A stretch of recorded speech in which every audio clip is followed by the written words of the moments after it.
Huwag makinig sa drama ni Gino China. Pag-usapan ang problema ng pamilya. Pwedeng magjowa, pwedeng mag-asawa. Malungkot masaya, halika dito ka. Nagtamayan ka namin, sabihin mo sa amin. Kami na ang bahala, pag-usapan yan natin. Masusolusyonan natin problema mo.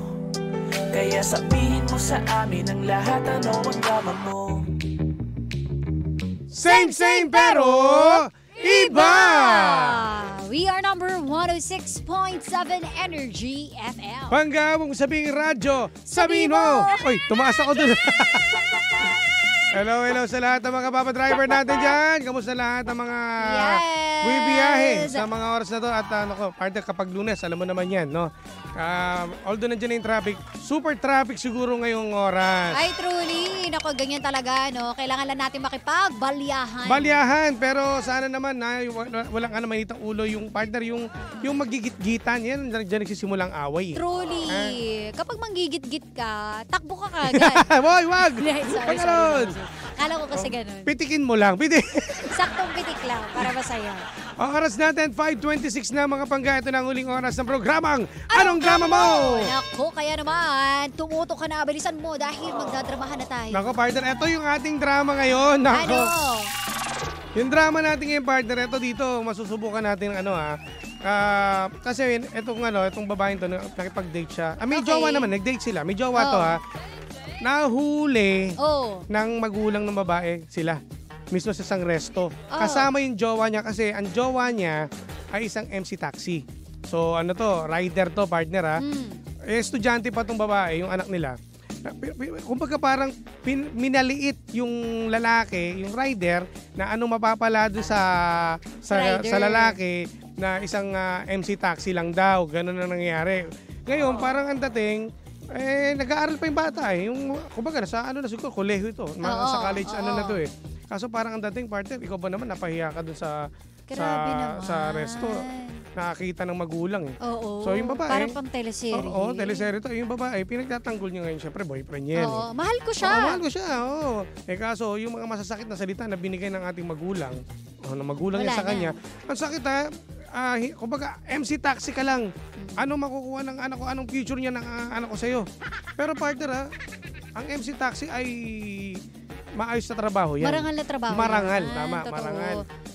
Grabe naman siguro, ewan ko, gaano kataas yung standards? Di ba minsan kasi meron sila actually hindi standards, para may qualifications. Na dapat. Para nag-a-apply ng trabaho yung manliligaw. Or di ba dapat kapag ganyan, pag may, kumbaga, kung anak ko, babae, tapos ang maging jowa niya dapat mayaman. Yan, gusto nila inhinyero, wala nang piloto, kumbaga, seaman. Maging panatag ang loob. Kung bakit? Nagtatrabaho naman yung tao. Totoo. Ang hindi nyo lang alam ang trabaho ng MC Taxi. Kasi nanggaling ako dyan. Ang laki ng kita niyan. Oo, sa isang araw nga Baka mas mataas pa sa sinasahod ng mga manager yan yun. At saka, partner, ang pangit naman na nang huhusga tayo ng kapwa base lamang sa trabaho niya. Oo. Kung naman sana, dapat kinausap mo lang sana sa sila-sila lang. Correct. Nasa resto nagsisigaw. Totoo, wala kang karapatan namang hamak ng kapwa mo. Well, nasubukan naman niya, yung girlfriend niya, talagang pinagtanggol siya. Kaso nga lang, syempre, nag-aaral pa to So, pinag-aaral pa to ng magulang niya. Yun yung mahirap, partner. So, pag sinabi na, gusto mo sumama dyan, sige, sumama ka na dyan. May pag-aaralin ka ba dyan? Mga ganun ng mga bitawan ng magulang Diba? Siguro sana, sa bahay na lang sila nagdiskusyon. Diba? Pwede namang sabihin ng bata na, eto po kasi, minahal ko siya dahil, hindi lang dahil maganda. Hindi, diba? Minahal kita, di lang. Dahil mayaman ka, ganon. Parang teleserye yung datingan sa kasi kanila. Kasi ang sakit nun, kaya maraming mga anak na pinipiling talikuran na lang yung magulang dahil hindi nyo tanggap yung pag-ibig Kaya karamihan dyan, yung lumalayas, tapos diba? Yung tanan, di ba? Kung tawagin natin, nagtatanan na. Umuwi pala lang ng apartment para lang, di ba, magsama sila. Correct. Hindi nyo kasi ako naiintindihan, mahal ko siya, bakit kayo nagdidikta sa puso ko? Ganyan. Alam mo yun, pwede naman natin kausapin yung anak natin na anak. Kami ay ano lamang, ganito. Papaalala. Oo. Dahil ikaw ay nag-aaral pa. Hindi ka pa tapos. Correct. Well, tama naman yun. Dapat hindi nawawala pa rin at makinig din tayo dapat sa magulang natin. Kasi di ba nag-aaral ka pa nga eh. Baka Oo. mamaya, well, bilang magulang din naman talaga, naintindihan natin yung part nila na mamaya, mabuntis ka. Ano mangyayari sa Yun kinabukasan sana. mo. Pero yung Hindi iba mo- kasi yung Ang ano dating kasi partner, mahirap nilait yan. ka agad yung rider eh. Na ano makukuha mo dyan, MC Taxi lang yan. Diba? Wag MC Taxi. Cannot be. May mga kakilala nga ako na grade 2 lamang ang tinapos, pero ngayon, di ba? Oo. Kaya ang hirap din maging judger eh. Na kapag ikaw, minalate mo yung tao, hindi mo alam, kahit di nakapagtapos yan, madiskarte. Correct. Baka yun pa yung ikayaman niya, yung sa pagiging diskarte. Totoo naman talaga, di ba marami mga hindi tapos, no? Hindi ko naman sinasabing magandang emplo yan. Ibig sabihin, may mga iba naman talagang di nakapagtapos, pero madiskarte at yumaman. Correct. Ano lang yun eh, don't judge the book because it's not a book. Oo. Charis. Hindi. It's a By title. its It's a cover. Diba? Kasi madalas sa atin, no, ang pinipili natin yung mukhang laging naka-aircon, guwapo, nakapolo, nakakurbata.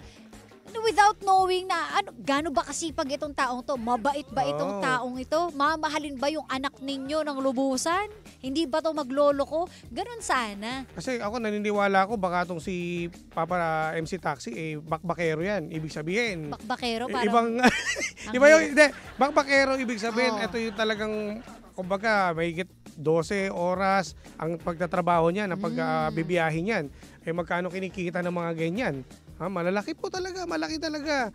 Marami nga nag-resign na kilala kong mga magagandang trabaho napunta sa MC Taxi. Kasi nga maraming kita at may incentives yan eh. Diba? Na-try ko yan eh. Oo, kaya ka nga yumaman eh. Pinagbawalan lang Nakita ako. ko nga yung Pinagbawalan back account mo eh. Pinagbawalan na lang ako. Hindi pwede eh. Siyempre, yun eh. ano lang, sana sa mga magulang, no, pwede mag-usap na lang sila ng sila lang at hindi dun sa nagkaroon ng sa resto. Gumawa ka pa ng eksena. Ako, yun lang talaga yung pinupunto natin dito. Wala tayong pakialam kung sige, meron kayong gusto para sa anak ninyo, pero tratuhin nyo ng tama. Tratuhin nyo ng tao. Oo. Diba? Maintindihan naman nila yan. Huwag tayo mambabastos ng kapwa. Bigyan ng limit. Sige, hindi naman namin kayo pagbawa. Kung nagmamahalan kayo dyan, basta yung pag-aaral mo, tapusin mo. At pagkatapos mong matapos na, di ba? Nakapagtapos ka na. Di tsaka kayo mag-asawa. Mag-asawa talaga kagad. Ano muna, isipin nyo muna yung future ninyo. Maraming mga naman yung mga kababaihan na naiintindihan ko naman. Kaya sila nagkakaroon ng jowa, ay nagiging inspirasyon nila yan. Totoo. Diba? Inspirasyon. Yan naman talaga. Ang hirap kaya mag-aral yung wala kang inspirasyon. Oo naman. Ikaw partner, naalala kita. Di ba sabi mo nung dati may inspirasyon ka. Oo. Nasaktan ka nga lang pero at least nakapagtapos ka. Correct. Diba? Binaling ko na lang sa iba. Oo. Yung inspirasyon ko. Ganun lang naman eh. Diba? Kaya mahirap din pagbawalan niya ng mga pagdating, kumbaga pag na-inlove yan. Gabay lang. Kapag na-inlove kasi ang mga, ako naramdaman ko rin yun eh. Iba yung pakiramdam yung merong inspirasyon eh. Oo, kumislot talaga yung pakiramdam mo eh. Hindi, pumilantig talaga. Ayun, magka-graduate, may trophy na. Ayan diba? na. So yun lang. Respeto lang po sa kapwa. At hindi naman natin matatawag na masama yung ginawa ng magulang niya eh. Kasi natural na sa magulang na talagang bastos po. Na maging bastos. Pinaganda pa. Hindi po, mali po yung ginawa niyo. Hindi tayo namamahiya. Ako, talaga ako sa mga namamahiya. I'm so sorry. Diba? Hindi na ako magpapaligoy-ligoy pa. Kabastusan po yun. Kung bilang ako tatay, rarektahin ko yung lalaki, usap tayo. Papuntay mo yung sa bahay niyo mismo. Yan, hindi po sa labas. Hindi sa labas. po natin papahiin yung tao. Papuntayin nyo tapos sasabihin ko, ako tatay nun, magdala ka ng isang case, tapos inom tayo, usap tayo, tapos ano naman tayo. Yes. Diba? Heart to heart tayo para alam ko plano mo sa anak ko. Kung maging magkatuluyan dyan yung dalawa. Yun lang po. Yan. Huwag tayong bastos. Huwag tayong bastos at dapat respetuhin po natin ang mga MC Taxi. Yes! Na iyan po ay talaga naman, kung di dahil sa kanila, marami pong malilate. Correct. At yan ay marangal na trabaho. Kung di dahil sa kanila, ang dami mga hindi na-late ngayon dahil mga nag-MC Taxi ko. Partner, subukan mo na yun, di ba? Oo naman. Yung unang try ko nga dyan, di ba? Hindi ako marunong. Ano ba ginawa mo? Yung mga kapakuklik. Pero may mga may mga MC taxi na meron silang belt. Yung hawakan mo yun eh. Kasi, piniem ko nun yung kapatid ko si Ibe. Sabi ko, saan nahawak? Kasi wala siyang box sa likod. Ba't may box? Ano yun? Lalamove? Hindi kasi sasandal ako. Yung sinasabi mo yung yung sa likod. Ngayon, ang sinabi niya, ate, hawak ka lang dun sa may bewang nung driver. Pero may belt, may yun, di ba parang hawakan? Wala siyang suit nun? Wala nga. Dapat may suot. Yun naman dapat sa mga MC taxi, sa mga first timer po na mga sasakay po niyan, meron talagang belt. Required yan sa lahat ng mga MC taxi na merong sinusot sa belt. Pero delikado rin kasi yung belt So dapat marunong kang humawak sa likod. Pwede rin. O yung dadantay ka, yung di ba yung sa puwitan? Hindi, yun nangyari sa amin para kami magjowa talaga. O kaya, kung nahihirapan ka na, mahirap kang kumapit, partner, ito dapat ginawa mo, inausap po sa aming rider. Sabi ko, kuya, ganito lang gawin po natin para hindi po ako matakot. Doon lang po ako sa harapan niyo, parang bike ang dating. Ito nga nakakatawa. Di ba pagsakay ko, kumapit ako kay kuya, sabi niya, ma'am, first time niyo po. Hindi, kasi malalaman talaga yon. Kasi, syempre, nakakahiya talaga. So, hindi mo na tinanggal hanggang sa pauwi ka na? Wala, hindi ko talaga tinanggal kasi akala ko, ganun lang talaga. Sinabi mas ng safe kapatid naman ko din yun mas safe naman. Nalaman ko, tsaka niya lang sinabi, ate hindi, dun sa may bewang, meron palang kapitan dun.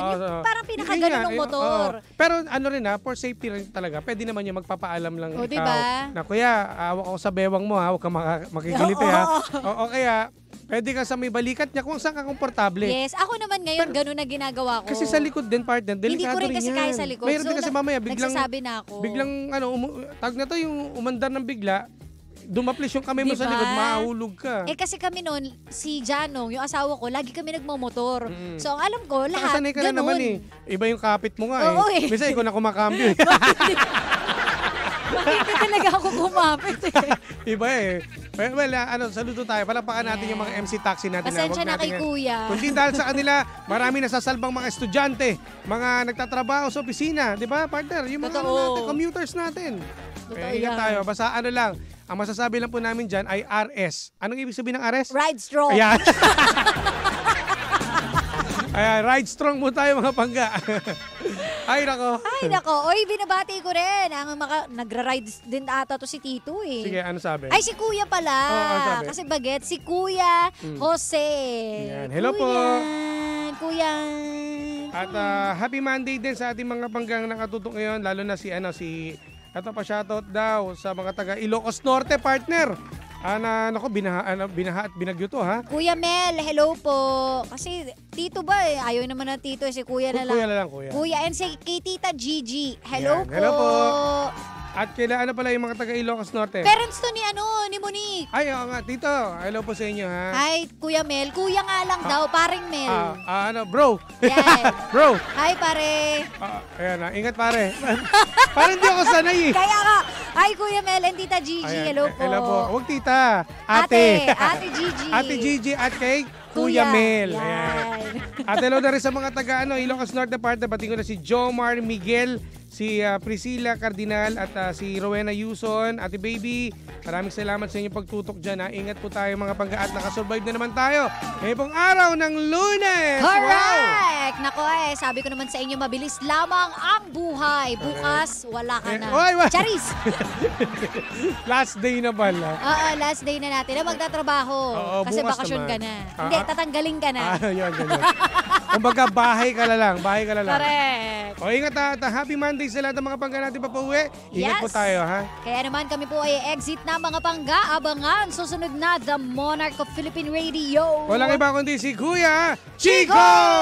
Kaya tumutok lang mga pangga. And don't forget to like, follow, and share Sheena 1067. At sa akin pa DJ Jimbo. At kami Gogora na wala ka nang babatiin, partner. Wala na, maraming salamat sa lahat ng mga pangga natin nakatutok. Bukas, lahat, babatiin natin. At syempre sa mga nagbe-birthday po ngayong araw. Oy, happy birthday kay Elion. Ayan, Elion, happy birthday. At kay Monique in heaven. Happy birthday, Mashi. Happy birthday. At sa lahat ng mga nagbe-birthday po dyan na nakikinig at nanonood sa ating Facebook Live. Happy birthday! Happy birthday! Tutok lang mga pangga, kami Gogora na talaga. Nakasama't nakapiling po ninyo nag-iisang pabebot na si Sheena. At ang kanyang Jimbo Lisis DJ, ako po si Jimbo. Dito lang yan sa programa. Anong drama mo? Na same pero iba! We are number 106.7 Energy FM. Panggawang sabing radyo, sabi mo! Letters on the sky, burning in your